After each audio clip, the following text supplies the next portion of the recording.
जय मां मंगला। आज आमे बनैबा सोयाबीन एक सुंदर रेसिपी जहाँ आपण घरे केबे भी बनई नथिबे। आपण थरे एई रेसिपीटी घरे बनई की खांतु, देखिबे आपण पूरा मांस खाइबा भूली जिबे।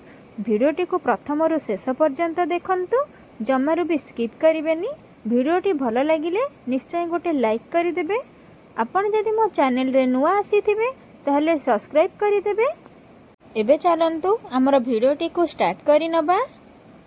हेलो फ्रेंड्स, मु रोजालिन आपण माननकु स्वागत करूछि आरएस सानवी होम कुकिंग को। प्रथमे मु एठी गोटे करेई बसई नेछि। एबे हमें सेथिरे देई दबा गोटे गिना सोयाबीन बड़ी।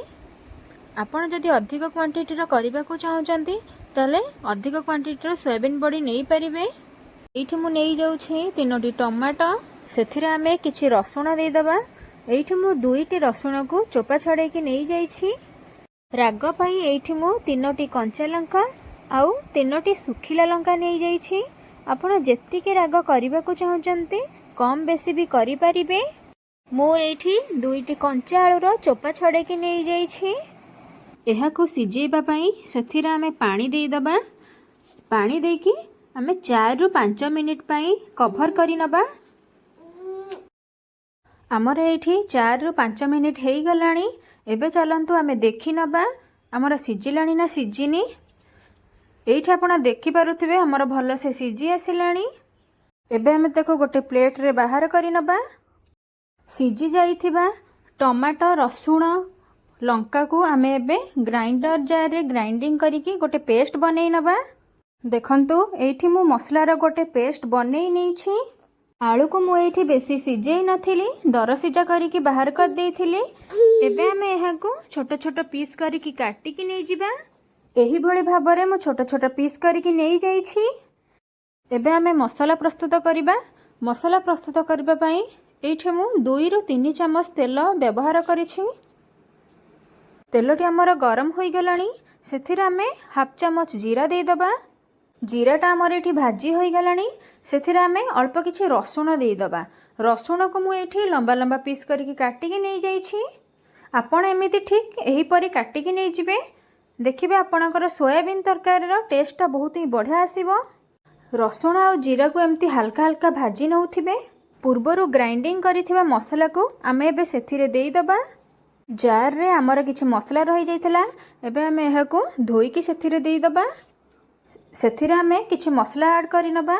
हाफ चम्मच हळदी गुंड, हाफ चम्मच गरम मसला देई दबा, हाफ चम्मच जीरा गुंड, हाफ चम्मच धनिया गुंड देई दबा। सोयाबीन तरकारी रो भलो कलर आनिबा पई गोटे चम्मच काश्मीर लंका गुंड देई दबा। एबे हमें सेथिरे स्वाद अनुसार लूण देई दबा। एठी हमें भलो से मिसाई देछे।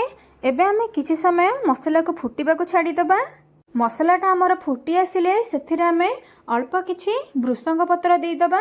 भृसंग पत्र दबा द्वारा हमर सोयाबीन तरकारी रो गोटे भलो फ्लेवर आसी थाए, जहा खाइबा को बहुत ही टेस्टी लागि थाए।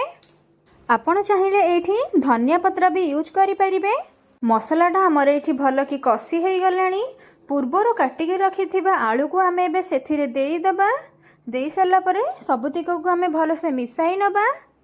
मु एठी बुट ऐड करूछि। बुट को मु पूर्वरु बतुरेई की रखि देइथिली। एबे हमें सेथिरे देई दबा। बुट को आपण निश्चिंत पकेबे सोयाबीन तरकारी रे। सोयाबीन तरकारी रे बुट पकेबा द्वारा तार टेस्ट आहुरी बढ़ी जाई थाए। हेतु हमर आलू सिजी नथिला, आमे ताकू 3 रु 4 मिनिट पई कवर करि नै जाइथिले। एठी देखंतु आलू हमर भलो से सिजी जाइछि। एबे हमें सेथिरे पकेई देबा सोयाबीन बड़ी। सोयाबीन बड़ी को मु भाजी की रखी देइथिली। एबे हमें सेथिरे देई दबा। देई साला परे सबुतिक को आमे भलो से मिसाई नबा। वर्तमान पर्यंत मो भिडियोटी आपण देखिलेनी। भिडियोटी मोर केमिति लागिला प्लीज कमेंट रे कहंतु। जदि भलो लागिथिबो निश्चय गोटे लाइक करि देबे। आपण जदि मो चैनल रे नुआ थिबे ताहले सब्सक्राइब करि देबे। आपनको जदि मो रेसिपीटी भलो लागिथिबो ताहले आपणक फ्रेंड्स माननकु शेयर करिवे। सोयाबीन को मसला सहित भलो से मिसेबा पई आमे 4 रु 5 मिनिट पई कवर करि नबा। एबे चलंतु आमे देखि नबा हमर तरकारीटा भलो से हेलानी ना हेइनी। एठी आपण देखि पारुथिबे तरकारी रे हमर भलो से फुटी आसिलानी। ବଢ଼ିଆ ସେ କଲର୍ ଗୋଟେ ଆସିଗଲାଣି। ଆପଣ ଚାହିଁଲେ ଏଇ ଷ୍ଟେଜ୍ରେ ଖାଇପାରିବେ, କିନ୍ତୁ ମୋତେ ଗ୍ରେଭି କରିବାର ଥିଲା, ସେଥିପାଇଁ ମୁଁ ସୋୟାବିନ୍ ମିକ୍ସକୁ ମୁଁ ଗ୍ରେଭି କରି ନେଉଛି। ଏଇଠି ଆପଣ ଦେଖିପାରୁଥିବେ କେତେ ବଢ଼ିଆ ସେ ଆମର ସୋୟାବିନ୍ ମିକ୍ସ ବନିଯାଇଛି। ଆପଣ ଠିକ୍ ଏହିପରି ଘରେ ବନାନ୍ତୁ, ସମସ୍ତଙ୍କୁ ଖୁଆନ୍ତୁ, ଦେଖିବେ ସମସ୍ତେ ବହୁତ ହି ବଢ଼ିଆ କହିବେ। ଆପଣ ଯଦି ଆହୁରି ନୂଆ ନୂଆ ଭିଡ଼ିଓ ଦେଖିବାକୁ ଚାହୁଁଛନ୍ତି ତାହେଲେ ମୋତେ କମେଣ୍ଟ ମାଧ୍ୟମରେ ଜଣେଇଲେ ମୁଁ ଆପଣଙ୍କୁ ନିଶ୍ଚିନ୍ତ ଦେଖେଇବି। ଭିଡ଼ିଓଟି ମୋର ଆପଣଙ୍କୁ କେମିତି ଲାଗିଲା ପ୍ଲିଜ୍ କମେଣ୍ଟରେ ନିଶ୍ଚିନ୍ତ ଜଣେଇବେ। ଯଦି ଭଲ ଲାଗିଥିବ ତାହେଲେ ଲାଇକ୍ ଆଉ ସବସ୍କ୍ରାଇବ୍ କରିଦେବେ। ଏଇଠି ଆମର ପ୍ରସ୍ତୁତ ହୋଇଯାଇଛି ସୋୟାବିନ୍ ମିକ୍ସ ଭେଜ୍ ତରକାରୀ। ଆପଣ ନିଶ୍ଚୟ ଘରେ ବନେଇବେ। ଆପଣ ଯଦି ମୋ ଭିଡ଼ିଓ ସବୁବେଳେ ଦେଖିବାକୁ ଚାହୁଁଛନ୍ତି ପାଖରେ ଥିବା ବେଲ୍ ଆଇକନ୍କୁ ଅଲ୍ ଅପସନ୍ ପ୍ରେସ୍ କରନ୍ତୁ। ରହୁଛି, ଧନ୍ୟବାଦ।